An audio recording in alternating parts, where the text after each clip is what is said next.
Miramos a otro apóstol, Pedro. Esta es una epístola de Pedro, diferente a todas las epístolas de Pablo, que generalmente la conocemos por el destinatario, ¿no? Decimos segunda a Timoteo, la epístola de Pablo a Timoteo. En estas cartas es distinto, ¿no? Está claro esto, es Pedro quien escribe, no es el que recibe la carta. Si me acompañan, primera epístola de Pedro, el apóstol Pedro, solamente los 2 versículos iniciales del capítulo 1, como el saludo, y solamente vamos a cubrir el primer versículo hoy. Vamos a ir lento, despacio pero seguro,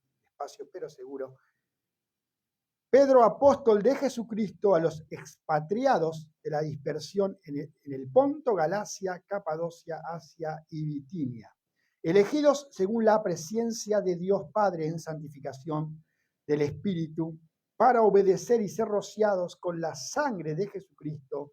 Gracia y paz os sean multiplicadas. La gracia y paz no solo del apóstol Pablo, sino es el saludo apostólico, es el saludo de la iglesia, recordando la gracia y la paz como resultado de esa gracia, ¿no?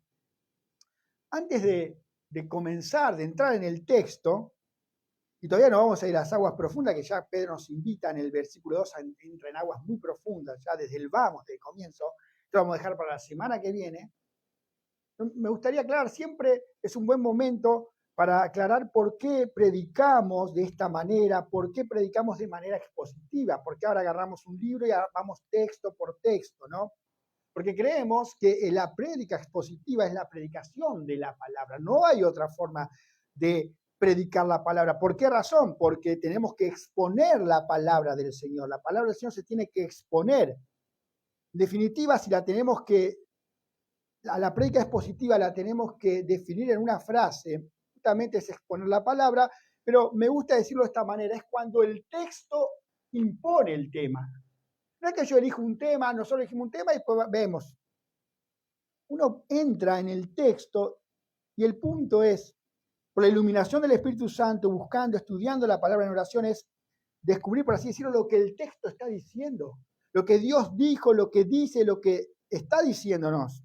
En palabras de Nehemías 8:8, es poner sentido a las escrituras, al texto, es darle sentido para que las personas, para que nosotros podamos oír realmente lo que Dios está hablando. Y que al hacerlo podamos tener respuesta, haya aplicación en nuestras vidas, respondiendo en obediencia, amor y gratitud. Está claro que lo que tiene que pasar es que el pueblo de Dios tiene que entender a Dios. Ustedes conocen, habrán escuchado muchas veces Jeremías 9, 23 y 24, así dijo Jehová. No se alabe el sabio en su sabiduría, ni el valiente en su valentía, ni el rico en su riqueza, mas alabes en esto el que se hubiere de alabar, en entenderme y conocerme, que yo soy Jehová. Y sigue el texto, pero en conocerme y entenderme. Tenemos que conocer la palabra de Dios, tenemos que conocer a Dios. ¿Y qué implica conocer a Dios? ¿Cómo conocemos a Dios? No se hagan problemas que esta noche me voy a dormir y baja un ángel y me revela todo. No, no es esa la forma. Voy a tener una revelación de algo, una visión. Dios me habla en sueños. No. Conocer la palabra de Dios implica, para conocer a Dios, y quiero llegar ahí, implica conocer la palabra de Dios. ¿Cómo conozco a Dios? Conociendo la palabra de Dios, así como Timoteo, hace un tiempo predicábamos, aprendió desde la niñez las Sagradas Escrituras. En 2 Timoteo Pablo le dice esto. Y tiene que debemos permitir que la palabra de Cristo more en abundancia en nosotros, enseñando, exhortándonos, cantando con gracia en nuestros corazones. ¿Qué es lo que tenemos que cantar? ¿Qué es lo que tenemos que cantar? La palabra de Dios. Himnos, salmos, himnos y cánticos espirituales. Así que nosotros tenemos que entrar, y hay algo sorprendente, hay algo impresionante en todo esto. Hay algo impresionante, porque al entrar en la palabra del Señor, estamos entrando en la mente de Dios, en lo que Él quiso que sepamos de su mente. La palabra, el apóstol Pablo escribe a los Corintios que tenemos la mente de Cristo. ¿Dónde vamos a encontrar los pensamientos de Cristo? Su palabra. Así que cuando entramos a su palabra, estamos entrando en la mente de Dios, en lo que Él quería que sepamos de su mente. Claro que su mente es infinita, lo que Él quiso es dejarnos de sus pensamientos. Es un mundo impresionante, es algo hermoso, no puede haber otra cosa más deleitosa, que cree más expectativa en nosotros que entrar en el texto, es entrar en la mente. El Señor te está invitando cuando dice que tenemos que comer como beber, como anhelar, como un niño recién nacido anhela.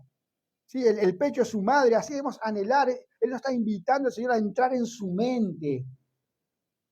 Que sepamos lo que Él quiere que sepamos de Él, sus pensamientos para nosotros, sus planes. De ahí que la idea central de exponer la palabra es ayudar a vivir la palabra de Dios en nosotros, en su pueblo. Y cada serie que comenzamos refleja esto. El propósito es explicar y aplicar las Escrituras. Y por eso lo predicamos de esta manera.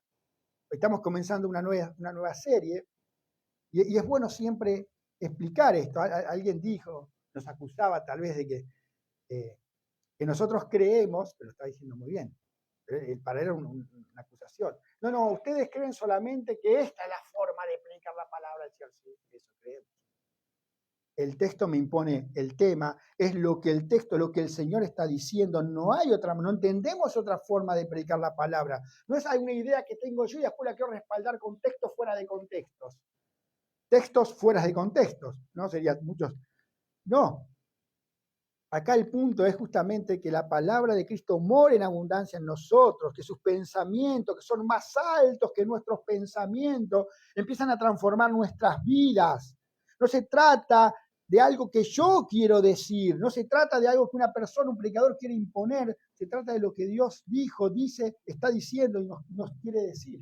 De eso se trata.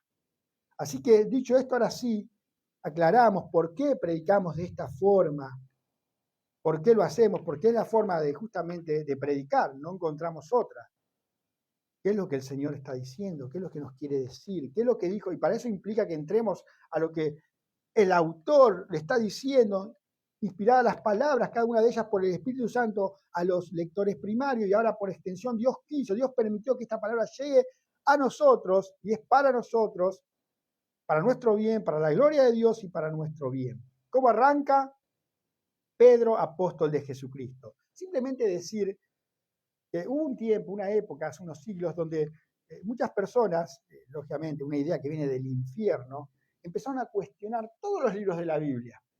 Todos. Es decir, no, en realidad esta primera de Pedro no la escribió Pedro. No, fue un farsante y querían sacar argumentos. No vamos a entrar en refutar esos argumentos, pero decirle que queda bien en claro. ¿No? Hay evidencias que apoyan fuertemente que justamente Primera de Pedro fue escrita por Pedro, apóstol de Jesucristo, ¿no? Ahora, ¿quién era Pedro? Vamos a entrar en la web, vamos a ver el autor, los destinatarios y el propósito de la epístola. Esas tres cosas. El autor, los destinatarios y el propósito de la epístola. Y ahí vamos a estar preparados para así ya entrar en aguas profundas del versículo 2, que ya nos invita Pedro. Desde el vamos ya entra en un tema profundo de la elección, ya desde el saludo nomás, desde el saludo. Ahora, ¿quién es Pedro? Bueno, Pedro es muy conocido, creo que casi no hace falta presentación, pero vamos a ver un poco la vida de Pedro. Vamos a salir ahora del texto de acá, vamos a ver la vida de Pedro. Estamos en Pedro igual, es Pedro, apóstol de Jesucristo, estamos en Pedro y vamos a ver por las Escrituras la vida de Pedro y las implicancias, qué nos deja de enseñanza su vida. ¿Cómo llega hasta acá Pedro? No siempre Pedro fue Pedro, ¿no? Y no siempre vivió como Pedro. Y esto es lo que tenemos que ir aprendiendo también nosotros para entrar en la mente del autor humano que el Señor utilizó. Pedro es bien conocido, es el líder, era el líder y portavoz reconocido de los 12 apóstoles de Jesucristo, de nuestro Señor. Y lo podemos ver esto cuando se da en los evangelios, en 3 evangelios, y en el libro de Hechos también se da la lista. En Mateo 10, 2 al 4, Marcos 3, 16 al 19, Lucas 6, 13 al 16 y Hechos 1, 13, se da la lista de los apóstoles y siempre Pedro encabeza la lista. Siempre está primero Pedro. ¿No? Pedro, ¿cuál era el oficio de Pedro? Conocemos bien sabemos bien que él se dedicaba al negocio de la pesca en el lago de Galilea, en el mar de Nazaret o de Galilea, conocido así, pero es un lago. Era originalmente de la aldea de Bethsaida, pero parece que le fue bien en el negocio y se mudó a una ciudad mucho más próspera y le fue bien, parece, en la pesca, se fue a Capernaum, y el negocio era tan próspero que nos damos cuenta porque posee una casa bastante espaciosa. Eso va a entender la palabra del Señor ahí cuando el Señor va a la casa de Pedro, que sana a la suegra, y que después se amontonaban las multitudes ahí enfrente de la casa de Pedro y de Andrés, el hermano. Así que tiene una casa espaciosa, no cualquiera tiene una casa espaciosa en esa época, le iba bastante bien en la pesca. Sabemos también que era casado, porque el Señor sanó a la suegra, ¿no? Y también sabemos que la esposa siguió estando con él, porque el apóstol Pablo así lo da a entender en primera de Corintios 9:5, cuando dice, ¿acaso nosotros no tenemos derecho de llevar una mujer con nosotros, estando los viajes misioneros, como lo hacen los demás apóstoles, y como lo hace Cefas, como lo hace Pedro? O sea, seguía teniendo la esposa y viajaba, lo acompañaba en sus viajes misioneros, así lo va a entender Pablo en primera de Corintios, y dice, está muy bien que la esposa acompañe en los viajes misioneros. El nombre de pila de Pedro era Simón, nombre común en Palestina, tanto es así que hay 8 Simones más, por lo menos en el Nuevo Testamento. Hay otro discípulo, Simón el Celoto, el cananista, el ex guerrillero, podemos decir, o revolucionario, antes de conocer a Cristo, otro de los apóstoles, Simón el medio hermano del Señor, Simón el leproso, Simón de Cirene, Simón el fariseo, Simón el padre de Judas Iscariote, que lo iba a traicionar, Simón el mago, Simón el curtidor. Bueno, es un nombre muy común. El nombre completo de Pedro es Simón Bar Jonás, que quiere decir en realidad en el griego es Bar Jonás, pero quiere decir Simón hijo de Jonás, como así lo llama el Señor varias veces. Ahora, como sabemos bien, en su primer encuentro, el Señor, ¿cómo lo llama a él? Es propio de muchas personas, así como se le cambia el nombre a Abraham, como se cambia el nombre a Jacob.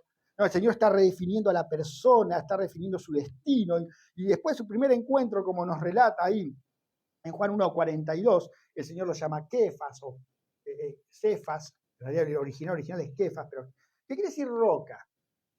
Que su equivalente es Pedro. Bueno, algunos evangélicos, yo también en su momento tuve algún reparo, claro, porque un abuso de ese nombre o de esa aplicación del nombre. Sabemos que el Señor reafirma ese nombre cuando, en Mateo 16, 17 al 18, cuando confiesa Pedro, cuando el Señor está preguntando, ¿quién dice que soy? ¿Qué es lo que dice la gente de mí? ¿Y ustedes qué dicen? Y Pedro como vocero de los 12, le confiesa, no, tú eres el Hijo de Dios, tú eres el Mesías, eres el Hijo de Dios viviente. Y ahí el Señor dice, esto no te lo reveló carne ni sangre, sino mi Padre que está en el cielo.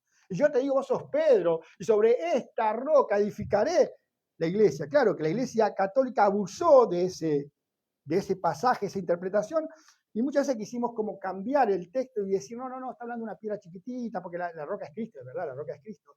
Pero el pasaje, déjenme decirle que es roca, y sobre esa roca va a edificar la iglesia, sobre la roca. ¿Pero qué está diciendo? ¿Cómo?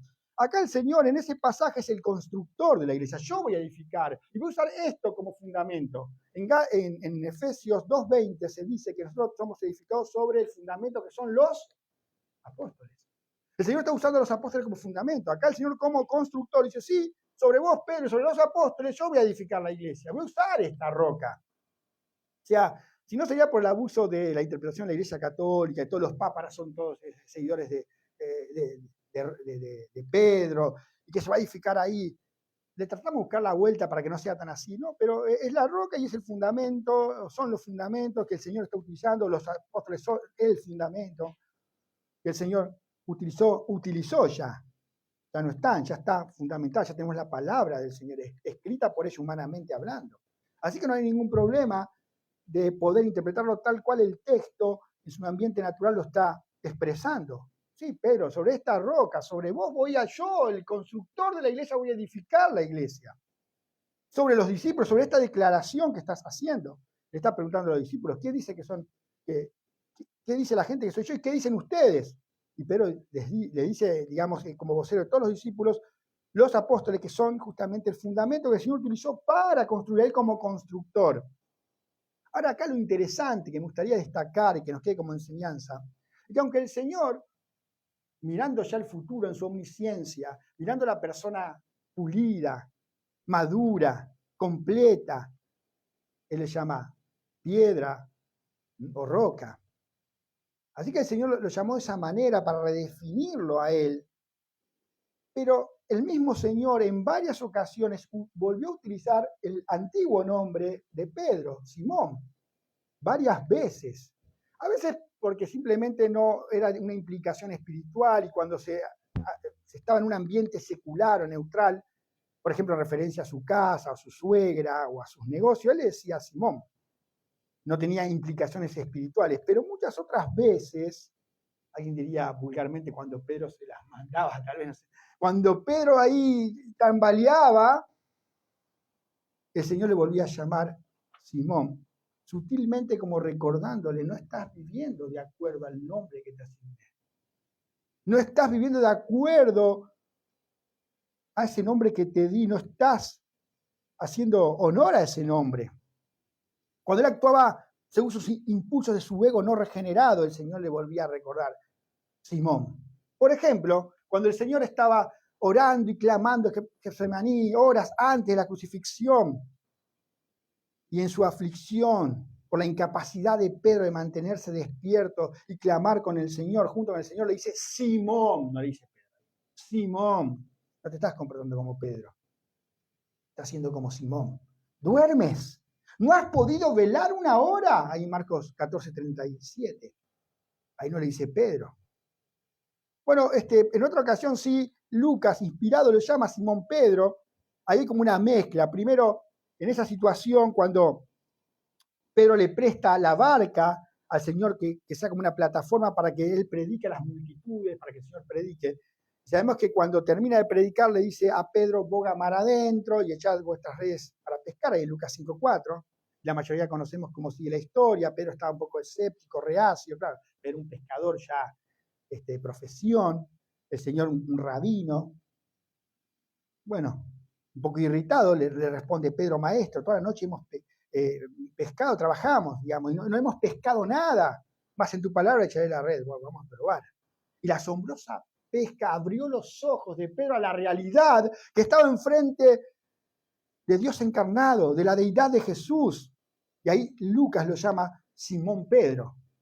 Que Simón Pedro cayó de rodillas ante Jesús diciendo, apártate de mí, Señor, porque soy hombre pecador. Ahora, en otra ocasión, inmediatamente después de un debate acalorado, recuerden que los discípulos siempre estaban discutiendo quién era el mayor. Y en esa discusión también estaba Pedro. No, yo soy el mayor, no, yo soy el mayor. El Señor estaba a punto de ir a la cruz. Ahí Lucas nos cuenta esto 22. Y ellos están en otro tema, en otra cosa. ¿Quién es el mayor? Viendo el Señor al orgulloso y presumido Pedro, y viendo ya, anunciando esa negación, esa traición inminente que se aproximaba, ahora ya tampoco le dice Pedro, Simón, Simón, aquí Satanás os ha pedido para zarandearos como a trigo.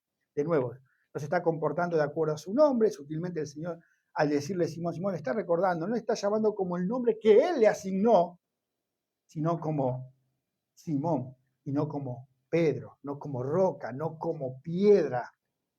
También después de la resurrección, Jesús llamó por última vez Simón a Pedro. Pedro, recordamos, cansado de esperar, Señor ahí en Mateo 28:7, dice, decir a los discípulos que voy para Galilea adelante y lo voy a esperar ahí. Ellos cansados de esperar, sobre todo Pedro, agarró y se fue a pescar, volvió a su antigua profesión. Se cansó de esperar y volvió a su antigua profesión, los otros lo siguieron porque él era el líder, también le dijo, vamos nosotros también contigo, ahí en Juan 21:3. Y me encanta lo que alguien dijo, ¿no? Pero ellos, a quienes Jesús llamó a ser pescadores de hombre, no les permitió volver a recoger peces. Y estuvieron toda esa noche de nuevo pescando, eso es otra pesca milagrosa, y nada pescaron. Pero yo les mandé a ser pescadores de hombre, no peces. Así que no van a pescar nada ahora.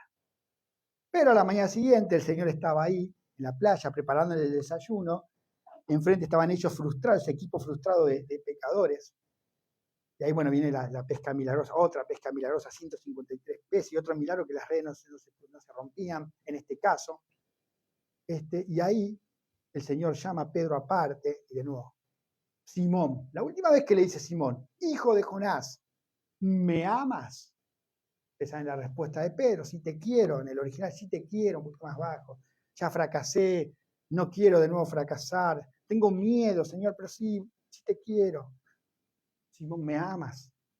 Sí te quiero, Señor. Simón, ¿me quieres? Y Pedro se entristeció porque ya ahora cuestionó que lo quiere, no que lo ama solo, sino que lo quiere. Pero así todo el Señor tomó como una reafirmación de su amor. Esa fue la última vez que lo llamó Simón. De nuevo, tal vez como un recuerdo de que no se estaba comportando de acuerdo al nombre que el Señor le había asignado. En esas ocasiones, Pedro, por el mismo Señor Jesucristo, fue llamado Simón. Unas semanas después, pocas semanas después de ese último encuentro, mejor dicho, de ese encuentro con Pedro ahí, el Espíritu Santo descendió, como sabemos bien, sobre Pedro y el resto de los apóstoles, y de ahí en adelante la roca vivió a la altura de su nombre, todo cambió. Valientemente predicó el Evangelio, como nos relata Lucas en Hechos 2, 14 al 40, 3, 12 al 26 de Hechos. Realizó sanidades milagrosas cuando todavía estaban los dones de sanidades, como lo explicamos la semana pasada. Confrontó audazmente a las autoridades judías cuando dijeron, no prediques más en el nombre de Jesús. ¿Y qué hizo Pedro? ¿Dejó de predicar? No, siguió predicando. El que se había cobardado, el que había negado al Señor, y cuando le decía, vos estabas con Cristo, hasta llegó a maldecir, a decir malas palabras. No estoy con Él, no soy de Él, no. Ahora es valiente. Le dice, deja de predicar el Evangelio, y él sigue predicando. Y disciplinó sin dudarlo a miembros pecadores de la iglesia, como Ananías y Zafira, como es conocida la historia. También fue Pedro el que confrontó a Simón el mago, diciéndole sin rodeos, tu dinero perezca contigo porque has pensado que el don de Dios se obtiene con dinero. Y aunque el archi conocido falso apóstol de la prosperidad no es falso apóstol de Jesucristo, diga, ese que le quita todo el calle y te deja en la luna, casi luna, aunque diga que el que se equivocó fue Pedro. Él tiene que avalar todo lo malo que está haciendo. Dice, no, Simón el mago está en lo correcto, hay que pagar. Pedro se equivocó ahí, no. Él disciplinó, Pedro, lógicamente, tenía razón. Tu dinero perezca contigo porque has pensado que el don de Dios se obtiene con dinero. Y fue a través del ministerio de Pedro, estamos viendo el cambio de Pedro. Ahora sí, Pedro es Pedro. Es otra persona, o es Pedro. Está viviendo a la altura de su nombre, el nombre que el Señor le había asignado, que él ya vio en su omnisciencia y con su poder transformador. Y fue a través del ministerio de Pedro que las puertas de la iglesia se abrieron a los gentiles cuando él fue a la casa de Cornelio, el centurión romano, y en Hechos 10. Ahora, después de la aparición del concilio de Hechos 15, hay un concilio en Hechos 15, ¿no?, que es bien conocido, después del primer viaje misionero de Pablo, se convierte en gentiles, hay judíos judaizantes, quieren imponerle a esos gentiles que se circunciden, las leyes ceremoniales.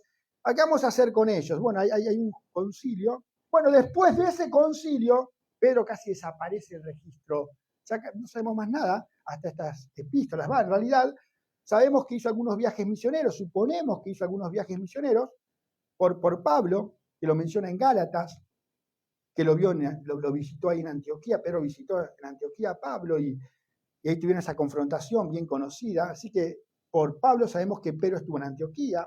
Pablo también sugiere que Pedro hizo viajes, por ejemplo, misioneros a Corinto. ¿Se acuerdan? Esa ciudad, esa iglesia en Corinto está dividida.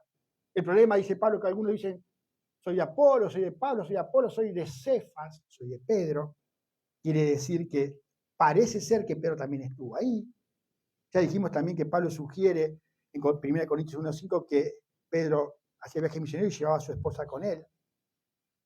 Así que también el hecho que esté escribiendo a estas iglesias en el Ponto, Galacia, Capadocia, Asia y Bitinia, sugiere que puede ser, es una especulación, que estuvo ahí, que predicó, se hizo viajes misioneros, pero que no se nos relata en la palabra del Señor, extra bíblicos, digamos.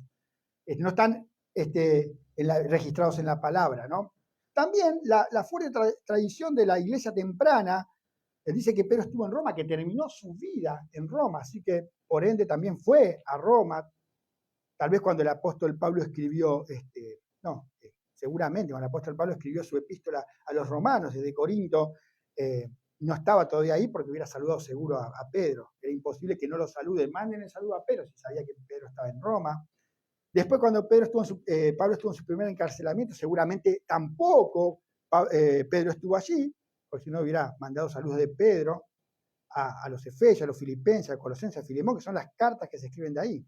Ahora, ¿cómo termina Pedro su vida? Bueno, en la palabra del Señor no tenemos, como no lo tenemos de Pablo, pero sabemos por la tradición, la fuerte tradición de la iglesia temprana inclusive, que Pedro termina crucificado. Sí, es el que lo negó, el que tenía miedo, que no quería terminar, que en un momento de valentía superficial, no de Dios, te voy a seguir donde sea, y estoy como un cobarde, negó al Señor.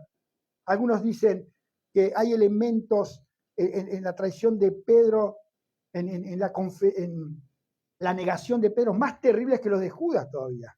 Pero este es un escogido de Dios, un elegido del Señor, y depende del Señor. Así que, ¿cómo termina Pedro? Sí, murió crucificado, pero antes de morir crucificado también cuenta la tradición y dice y afirma que vio delante de sus ojos cómo crucificaban a su esposa.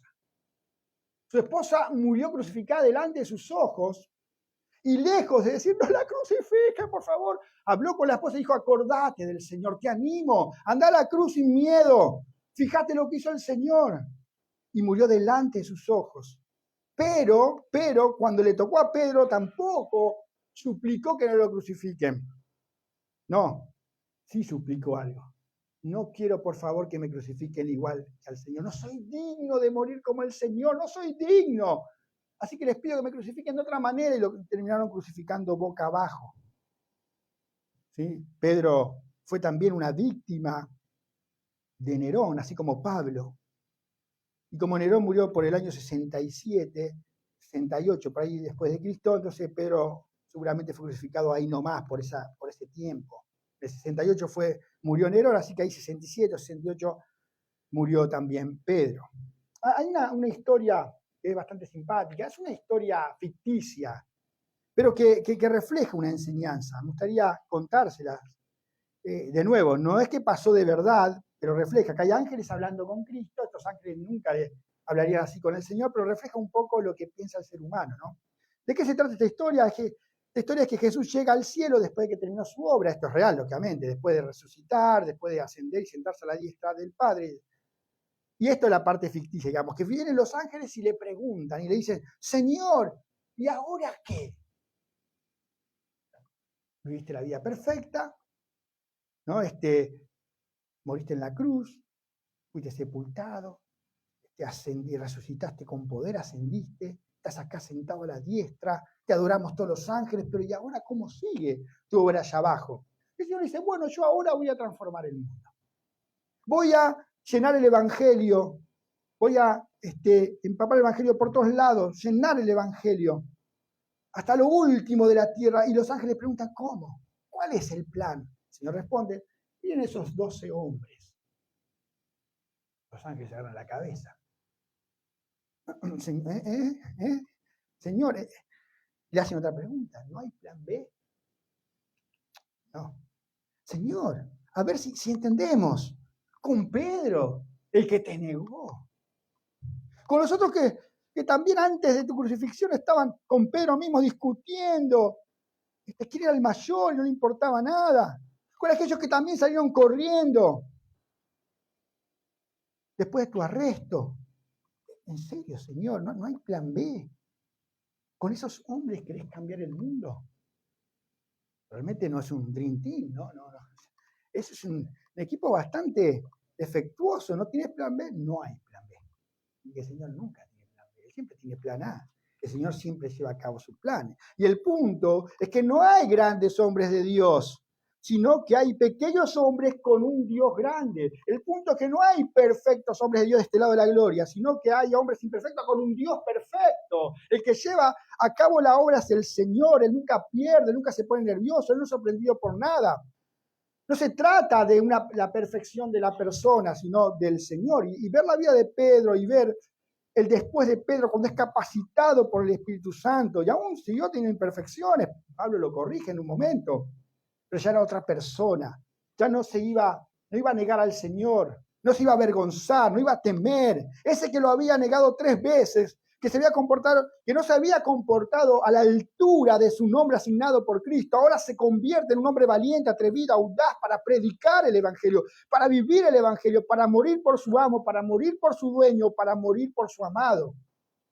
Y ahora va a la cruz y suplica, pero no suplica, no me crucifiquen, por favor, si no suplica, crucifíquenme, pero de otra manera, porque no soy digno de morir como mi Señor. No soy digno de morir como mi Señor.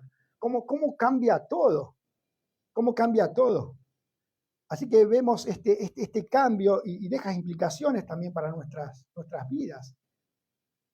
A veces algún agrandado, valentonado, Pedro, ¿cómo lo negó?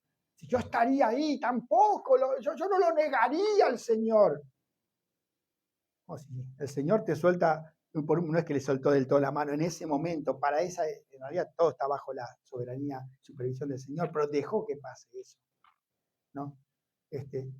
Pedro lo negó en su momento. Ahora, por el mismo Señor fiel, va a la cruz y no teme morir por Cristo, y mira a Cristo, y pone como ejemplo a Cristo, porque lo vamos a ver en esta epístola.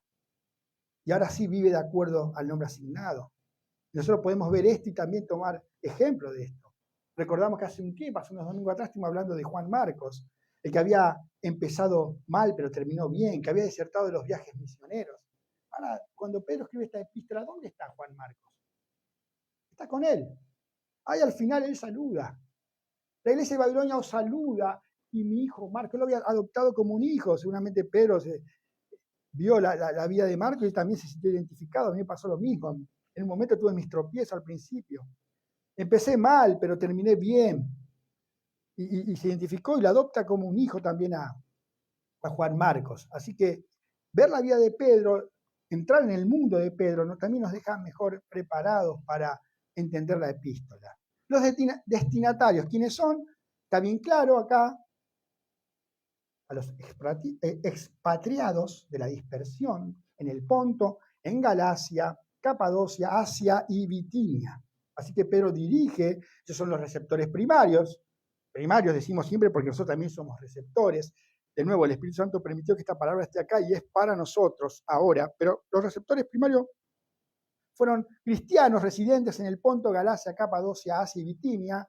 Eran regiones en ese momento pertenecientes al Imperio Romano, pero que hoy pertenecen a la actual Turquía, ¿no? Si uno mira en el mapa, todas esas regiones son regiones, no ciudades, regiones, que están en justamente Asia. Ahora se le llama todo un continente, y uno cuando piensa en los asiáticos, generalmente en los chinos, coreanos, japoneses, no. Bueno, Asia era una pequeña región donde estaba Éfeso, por ejemplo, donde estaba ahí, donde es Turquía hoy, ¿no? Pero una pequeña parte de Turquía. Y en Turquía había otras regiones, no solo Asia, Bitinia, Ponto, Galacia, ¿no? Pero Pedro está hablando de la residencia temporal, circunstancial, terrenal, pero en realidad, más adelante le voy a hablar de su realidad espiritual. En realidad ustedes son peregrinos y extranjeros y peregrinos. En realidad le está diciendo, ustedes son ciudadanos celestiales, como Pablo le dice a los filipenses, porque están en el mundo, pero no son del mundo. Sí, esta es la realidad geográfica, terrenal, temporal, circunstancial, pero en realidad ustedes son ciudadanos celestiales. Más adelante él le dice, ¿no? En el 2:11, lo llama extranjeros y peregrinos.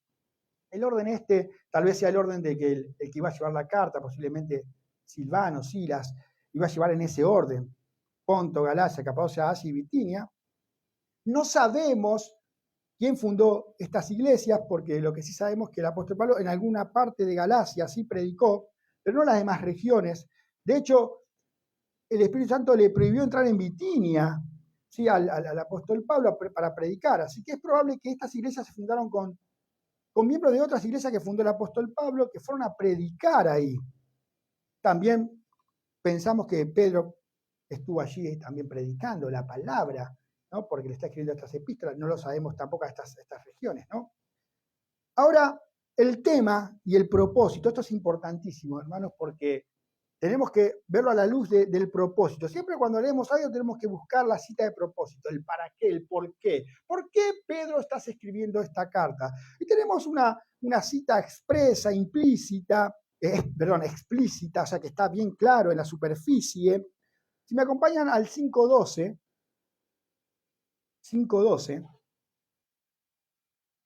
ahí Pedro dice que por conducto de Silvano, que puede ser no solo el que llevaba la carta, sino que era el secretario a la vez, por conducto de Silvano, posiblemente Silas, a quien tengo por hermano fiel, os escribo brevemente, acá es el punto, amonestándoos y testificando que esta es la verdadera gracia de Dios en la cual estáis. De esto se trata. ¿Para qué escribe? ¿Cuál es el propósito expresado por Pedro? ¿Para qué escribe su epístola? El propósito fue para que sus lectores estuvieran firmes en la verdadera gracia. Firmes en la verdadera gracia. Sabemos que la escalada de persecución estaba creciendo, bueno, se estaba escalando la persecución. Para ese fin, entonces, les recuerda a él en esta epístola que estuvieran firmes en la gracia, para que tengan seguridad. Les recuerda al principio de la epístola, volvamos por favor al 1 igual, después que vamos a ver algo del 5 también. Pero al principio él recuerda sobre la salvación, le recuerda de la esperanza viva y segura, la herencia celestial, le habla de los privilegios más adelante y las bendiciones de conocer a Cristo. Además, el apóstol le da instrucciones sobre cómo comportarse en un mundo hostil bajo la persecución y le señala como ejemplo los padecimientos de Cristo. Siempre recordando y poniendo como ejemplo a Cristo, usando como ejemplo a Cristo, el ejemplo superlativo, mayor. Pablo quería que sus lectores vivieran de una manera triunfal, en medio de la hostilidad, en medio de la persecución, sin abandonar la esperanza, sin amargarse, sin perder la fe en Cristo y sin olvidar la segunda venida, la luz de la verdad de la segunda venida. Al obedecer la palabra de Dios, a pesar del antagonismo, de las persecuciones, de toda la adversidad del mundo, las vidas cristianas testificarían justamente la verdad del Evangelio. Esto es vivir a la luz de lo eterno, a la luz de las verdades espirituales aquí en la tierra. Esto es un equilibrio, este libro nos da un equilibrio. Así que lo que tenemos que aclarar en la cita de propósito, lo que él está diciendo, Pablo, que estuvieran firmes en la gracia, que se da en un contexto de persecución. Pedro muere por la persecución de Nerón. La iglesia, si ya no estaba acá en persecución, cuando él escribe, estaba a punto de entrar en la persecución. Por eso les dije, no, que tenemos que volver al 5. Miren este versículo, el 5:10. Hay una canción que la canta un cantante, no sé si la compuso él, cantante conocido, que usa este versículo, pero que omitió una parte importante. Mas el Dios de toda gracia, el 5:10, mas el Dios de toda gracia que nos llamó a su gloria eterna en Jesucristo. Y la canción sigue, el mismo os afirme, perfeccione, afirme, fortalezca y establezca. Y omitió la parte del medio, ¿no? Como quizá no da para cantarla, ¿no? Después de que hayáis padecido un poco de tiempo, contexto de persecución. Vamos ahora a todo el versículo. Más el Dios de toda gracia que nos llamó a su gloria eterna en Jesucristo, después que hayáis padecido un poco de tiempo, el mismo perfeccione, afirme, fortalezca y establezca, después que hayáis padecido un poco de tiempo. Esa saquémosla de la canción, no da para cantarla. ¿Cómo? Alguien me dijo, no, lo que pasa es que no entraba en la música. No, la podía haber hecho entrar, pero no quería, no da. ¿Cómo vamos a cantar eso? Después de que hayáis padecido, sí. Es así. Y un poco de tiempo. ¿Cuánto de poco de tiempo? ¿Cuánto? Bueno, comparado con la eternidad, todo lo que podamos vivir ahora de padecer es nada, es nada. Es leve, diría Pablo. Mirándolo con los ojos de la eternidad. Pablo, todo su ministerio tuvo oposición. 30 años. No padecer un poquito de tiempo, Pablo, 30 años. Pero como lo miraba a la luz de la eternidad, las tribulaciones del tiempo presente, no se compara con la gloria que se ha de manifestar en nosotros, los hijos del Señor. Estamos entrando en unas epístolas que querían algunos, no. Vayamos para otro lado. No se trata de esto.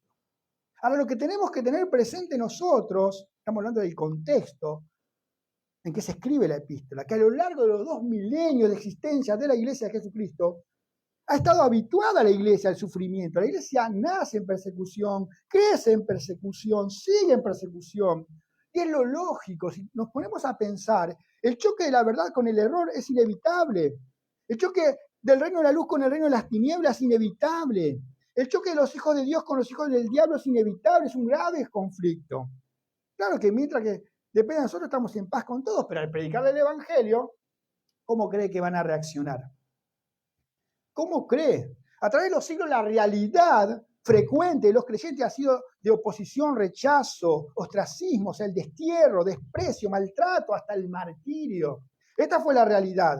Y no debe sorprendernos que el sistema mundial diabólico de furia sobre la iglesia siempre va a seguir atacando. O sea, ¿cómo trataron al Señor Jesucristo?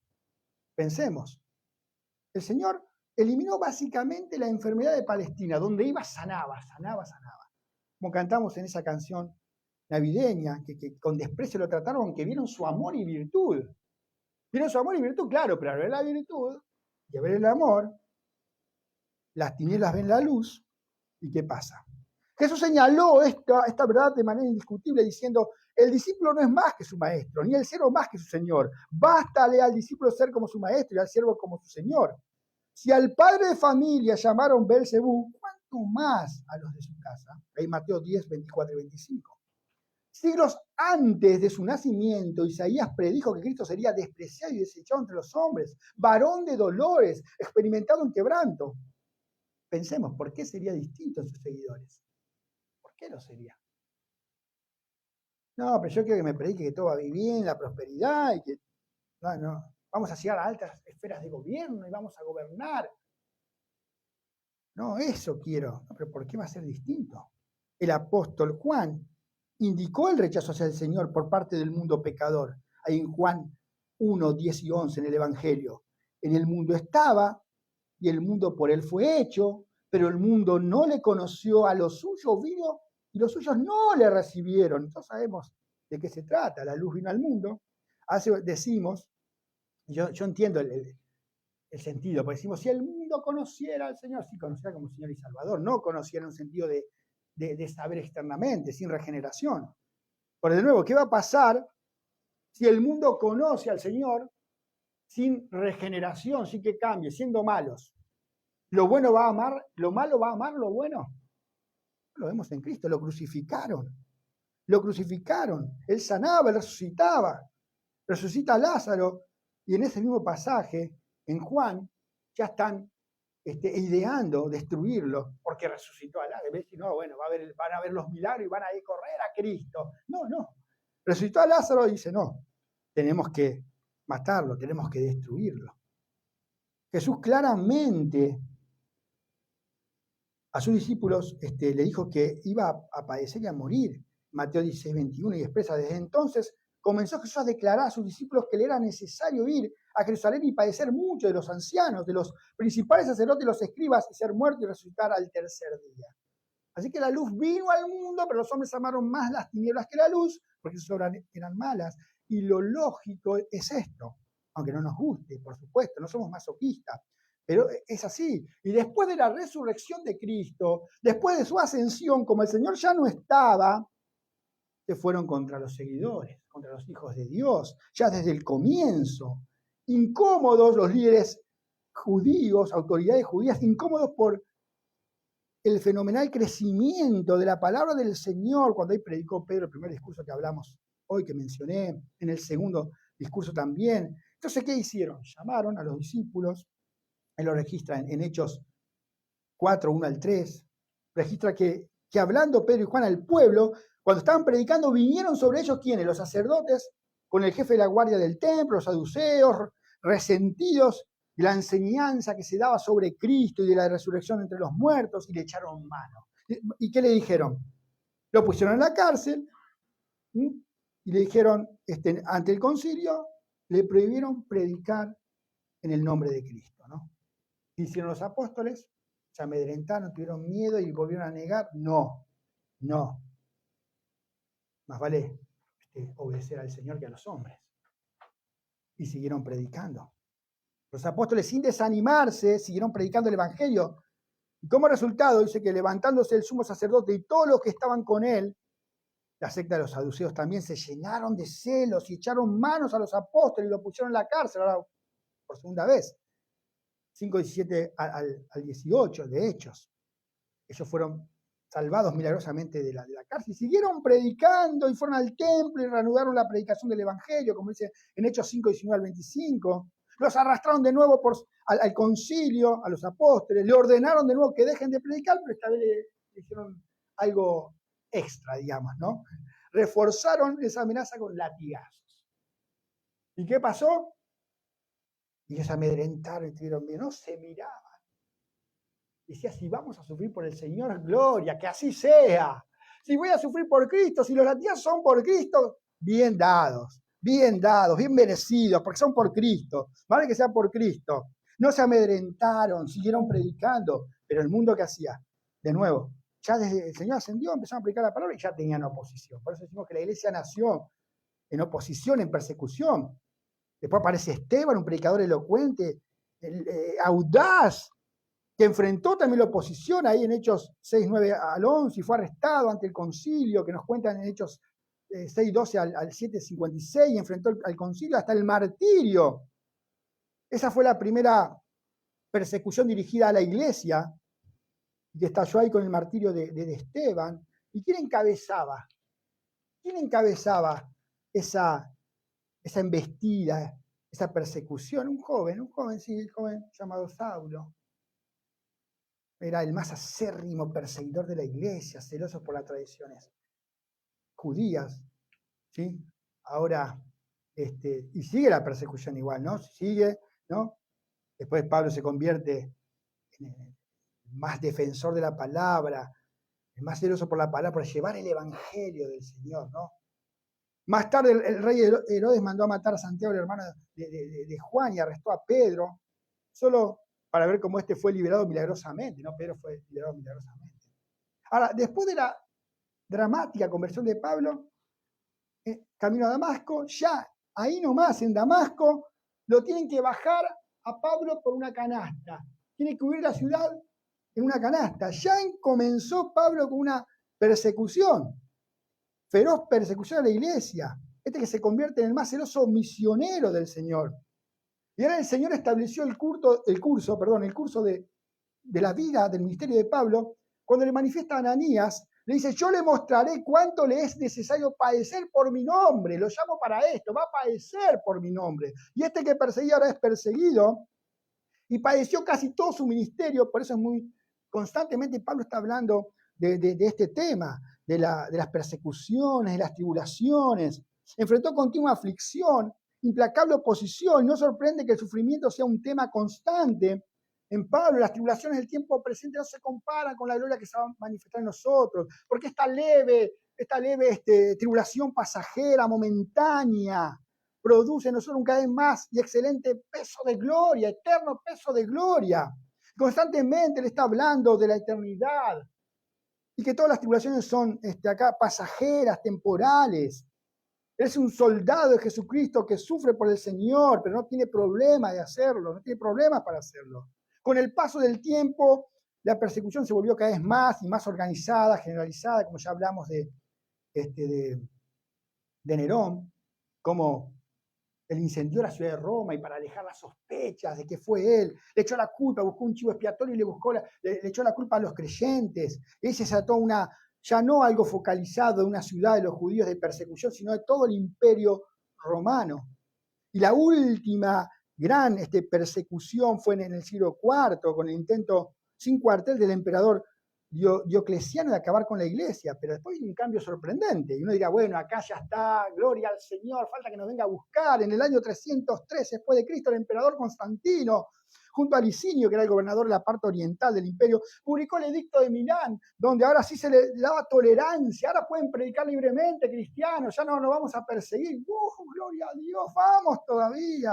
Y pasa el tiempo y se convierte en la religión oficial del imperio. Y los que estaban ahí en el ostracismo, escondidos en el destierro, ahora tienen grandes basílicas, ¿no? Y son gente respetadas. Y la iglesia, la que se llamaba Iglesia de Dios, que decía tener el vicario de Dios, desató una nueva persecución bajo la Iglesia católica que reemplazó a la Roma imperial como potencia dominante de la Edad Media. Se desató una gran persecución de todo aquel que quería realmente estudiarla para el Señor. Quemaron Biblias, se desató la gran Inquisición, ese tribunal religioso, que lo que ellos tenían que leer, estudiar y decir, o leer si podían, porque la mayoría no sabía leer, pero creer lo que ellos querían que crean,